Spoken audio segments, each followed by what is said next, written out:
తెనుగొల్లు ఇచ్చిన శిల్పక పండ్లు తేనె మామిడి పండ్లు తీయంగా దిందామె తీరొక్క పండ్లు సిలక నేరేడి పండ్లు కాపంలో ఇచ్చిన మక్క కంకులు అవి పాల కంకులు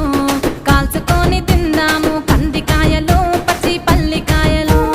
గుజారి గుజారి మామిళ్ళ కిందో నల్ల మామిళ్ళ కింద కుసుమరోళ్ళేసిన కుందన బొమ్మ అది కుందన బొమ్మ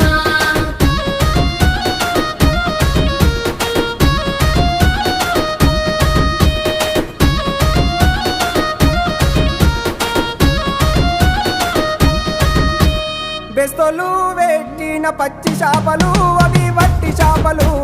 కమ్మంగా